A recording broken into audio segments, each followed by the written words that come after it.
परम पिता परमात्मा और उनकी सभी पवित्र आत्माओं को नमस्कार।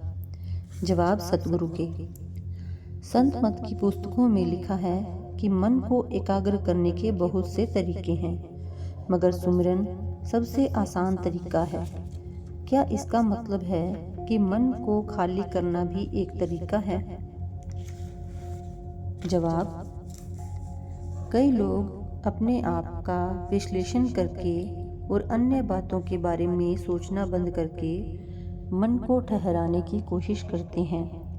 वे ऐसे उपाय करने की कोशिश करते हैं, लेकिन ये तरीके बहुत मुश्किल हैं। मन अपना काम करने से बाज नहीं आता। यह हमेशा कुछ न कुछ सोचता ही रहता है। इसलिए संत कहते हैं कि सुमिरन सबसे आसान तरीका है।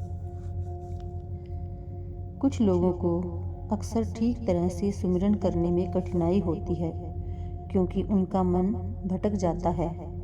परंतु जब मन किसी सुंदर वस्तु में लगा रहता है, जैसे कि संगीत सुनना, तो सुमिरन करना और सुंदर मंजिलों पर चढ़ना भी आसान लगने लगता है। क्या यह विचार सही है? जवाब, मन तो एक ही है। अगर वह संगीत सुनने में लगा रहेगा तो आप सुमिरन में ध्यान कैसे लगा सकेंगे? मन संगीत का आनंद लेता है, इसलिए आप सुमिरन की जगह संगीत को सुनने में लग जाएंगे।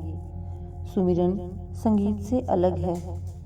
मन संगीत का रस जरूर लेता है और संगीत कुछ एकाग्रता भी लाता है, पर यह हमें इससे आगे कहीं नहीं ले जाता। यह मन के लिए भोजन है, आत्मा के लिए नहीं। इस प्रकार आत्मा ऊपर नहीं चढ़ सकती। मन संगीत के साथ ही झूमता रहेगा। यह गीतों में ही उलझा रहेगा। जैसे ही गाना बंद होगा, आप अपनी पहली हालत में आ जाएंगे। आपको संगीत पसंद है, इसलिए कुछ असर हो सकता है, पर सुमिरन इससे बहुत भिन्न है। सुमिरन का ध्येय मन को निश्चल करना है। ऐसे बाहरी संगीत से हटाकर उसे अंदर शब्द धुन के संपर्क में लाना है। अगर बाहर का संगीत इतना मोहक है, तो आप कल्पना कर सकते हैं कि अंदर का वह दिव्य या रूहानी संगीत कितना मधुर, कितना सुरीला होगा।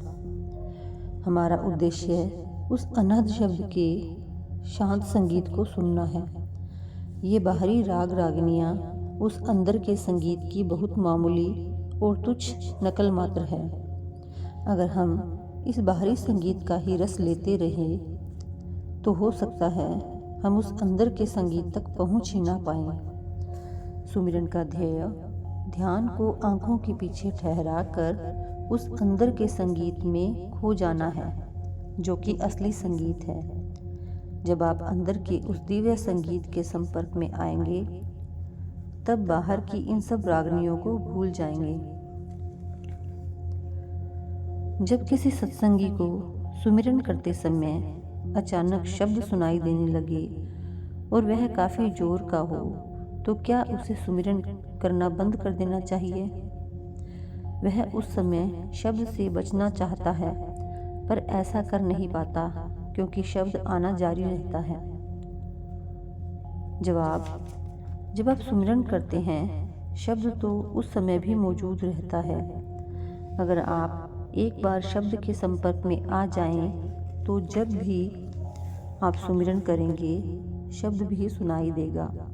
लेकिन अगर शब्द आपको ऊपर की ओर नहीं खींच रहा हो, तो आपको चाहिए कि सुमिरन चालू रखें। सिर्फ यह पक्का करने के लिए ही सुमिरन करना है कि जो नज़ारे अंदर दिखाई दे रहे हैं, वे कहीं मन का धोखा तो नहीं है। अगर शब्द बाईं ओर से आ रहा हो या केवल एक नकल हो, तो वह गुमराह भी कर सकता है। लेकिन सुमिरन आपको धोखा नहीं खाने देगा। आप अंदर किसी को देखें और शब्द के द्वारा उसको परखना चाहें, तो आपसे गलती हो सकती है। अगर आवाज़ बाईं ओर से आ रही हो और अंदर कोई शक्ल भी दिखाई दे रही हो, और आप सोचें कि शब्द की धुन से उसकी परख हो गई है, तो आप धोखा खा सकते हैं। सो शब्द धुन की बजाय सुमिरन के द्वारा उसकी परख कर लेनी चाहिए। अगर शब्द बहुत स्पष्ट सुनाई दे और आपको ऊपर की ओर खींचने लगे तो आप सुमिरन बंद करके शब्द धुन को सुनना शुरू कर सकते हैं। तब आपको शब्द का प्रतिरोध करने या उससे बचने की कोशिश नहीं करनी चाहिए। जब शब्द आपको खींचने लगे तब आपको चाहिए कि शब्द पर ध्यान दें, अपने आप को शब्द के हवाले कर दें। उस समय अपने मन को सुमिरन में लगाकर शब्द से बचने की कोशिश ना करें। Thank you.